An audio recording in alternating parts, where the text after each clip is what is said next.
It was supposed to be just another night on The Daily Show. The lights were bright, the audience excited, and Trevor Noah was ready for what looked like a routine interview. But when the next guest's name echoed through the studio, Donald J. Trump, something shifted in the air. The applause turned uneven, half cheers, half uneasy murmurs. Trevor adjusted his tie, smiled for the cameras, and said lightly, "Let's have a real conversation tonight." But what came next wasn't a conversation, it was a storm. Trump walked out with that familiar swagger, waving to the crowd as if he owned the place. He shook Trevor's hand, firm and deliberate, and for a second, the world froze. The handshake looked polite, but underneath, it was a silent challenge. The audience didn't know it yet, but that night, two of the sharpest tongues in television were about to clash, and one of them would walk off that stage humiliated. Trevor smiled, Trump smirked, and somewhere between the applause and the first question, the tension started to burn. "Ladies and gentlemen," Trevor said, "this might get interesting." And oh, it did, more than anyone imagined. Trevor leaned forward, cards in hand, his tone polite, but curious. He started simple, the way every good interviewer does. "Mr. Trump, lately you've been very vocal about the media. Do you really believe it's the enemy of the people?" Trump smiled, that sharp, knowing smile that meant trouble was coming. He adjusted his tie, looked straight into the camera, and said, "I don't believe it, I know it. The media lies. They twist everything. You people, Trevor, you're all part of the same game." The audience gasped softly. Trevor laughed nervously, trying to keep it light. "That's a strong claim, sir. You think I'm part of the problem too?" Trump didn't hesitate. "Absolutely. You smile, you joke, but you push their agenda. You're one of them." The words hit like a slap. Trevor's smile faded, his eyes hardened. The crowd grew silent, sensing the shift. This wasn't a debate anymore. This was personal.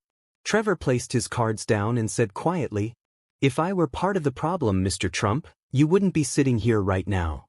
Trump leaned back, smirking. "Oh, I'm sitting here because I can face people like you. You can't handle the truth." The studio's laughter was gone. Every camera was locked in.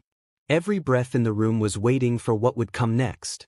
Because in that moment, a conversation had turned into a collision. Trump leaned forward, eyes sharp, voice louder than before. "You talk about honesty and respect, Trevor, but people like you don't understand real America.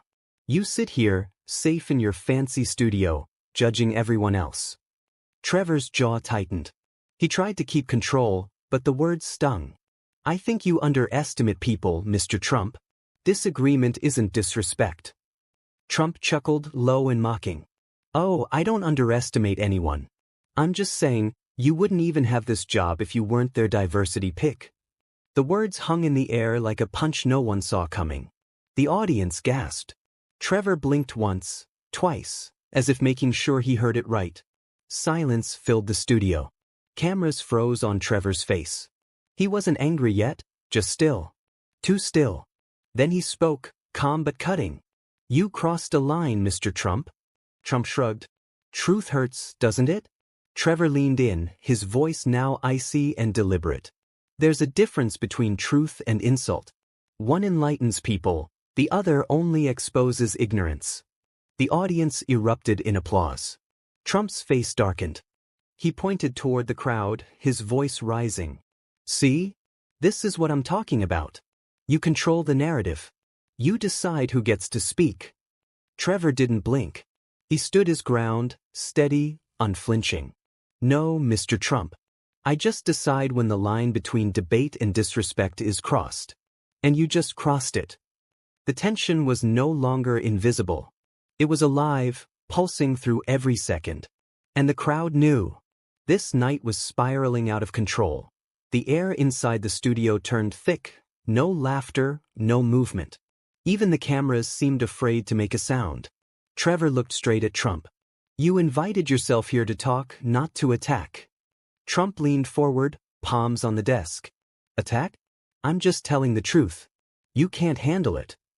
Trevor's voice stayed calm, but his eyes didn't blink. There's a difference between speaking truth and spreading poison. The audience broke into nervous murmurs. Trump turned toward them, pointing. See? They don't want you to hear me. They want you to clap on command. Trevor raised a hand. Mr. Trump, this isn't a rally. This is a conversation, or it was. For the first time, Trump hesitated. He paced behind his chair, still talking, still throwing words like sparks. Every sentence sounded more like a defense than an argument. Trevor sat still, a mountain in a storm, and said softly, "If this is what honesty looks like to you, then honesty has lost its meaning." The audience gasped again. One of the producers moved closer to the stage, uncertain. The camera lights flared brighter, capturing every 10-second. Trump stopped pacing and faced Trevor head-on. "You're proving my point. You'll cut me off because you can't stand the heat." Trevor exhaled slowly, then looked to the side of the stage. A silent gesture. Security began to move. The crowd realized this interview was no longer just tense. It was about to end badly. Security stepped closer to the stage, their movements calm but firm. The audience stirred, confused murmurs echoing across the room. Trump saw them coming and raised his voice. "Oh, so that's how you handle disagreement? You call security? Perfect example of your fake freedom." Trevor stood up slowly, unshaken. Freedom doesn't mean you get to insult people and call it truth. Trump pointed at him, his face red with anger. "You're proving me right. You're all the same, weak, scared of real talk." The studio lights glared down like spotlights in a courtroom. The crowd didn't know whether to clap or gasp. Trevor took a deep breath. "Mr. Trump, this isn't about fear. It's about respect, something you clearly left behind a long time ago." The words hit harder than a shout. Trump froze for half a second, then smirked. "Respect? You think you've earned that just by being on TV?" One of the security guards gestured politely for Trump to step away. He ignored them, turning back to the audience. "See? They can't handle the truth. They're silencing me, right here, live, for everyone to see." Trevor didn't move. He just said quietly, "No one's silencing you, Mr. Trump. You silenced yourself the moment you chose hate over dialogue." The crowd erupted, a wave of claps, gasps, and shouts. Trump's voice rose above them all, furious and desperate. "This is exactly why America's broken." Security took one cautious step closer. Trevor's hand lifted again. The signal was clear. This wasn't a debate anymore. It was damage control. The air crackled with tension. Two security guards moved in, calm, professional, but ready. Trump turned as they approached. "Touch me and you'll regret it," he barked, his voice echoing through the studio. The audience went dead quiet. Cameras zoomed in. Trevor didn't say a word, just watched. One guard gently placed a hand forward, a signal, not a force. Trump took a step back, pointing furiously toward Trevor. "You'll regret this. You just proved everything I've been saying. The media can't stand the truth." Trevor replied softly, "If this is your truth, Mr. Trump, it speaks for itself." The guards moved closer, flanking him on both sides. Trump resisted, not physically, but with words, his final weapon. "Millions of people are watching. They'll see what you've done.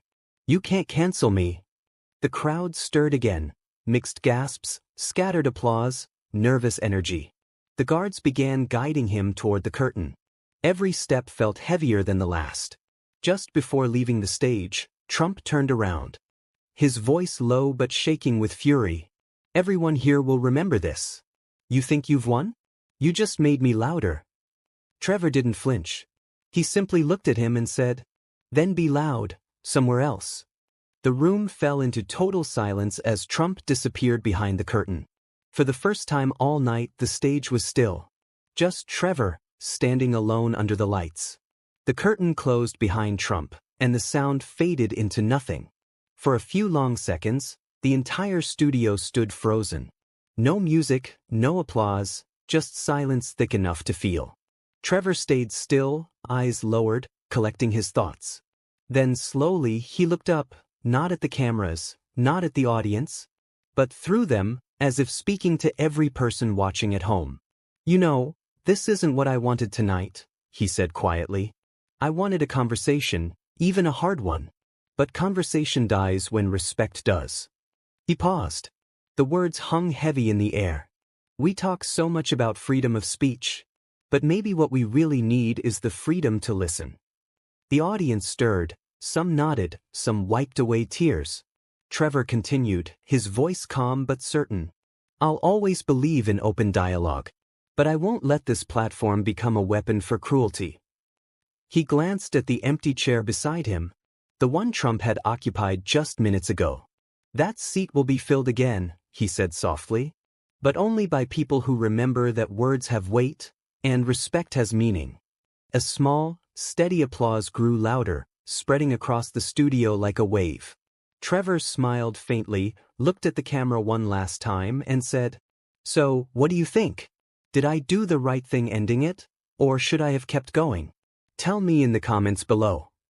He leaned back, and with his signature half-smile, added, "If you believe respect still matters, hit that like, subscribe, and share this video, because some conversations deserve to be remembered."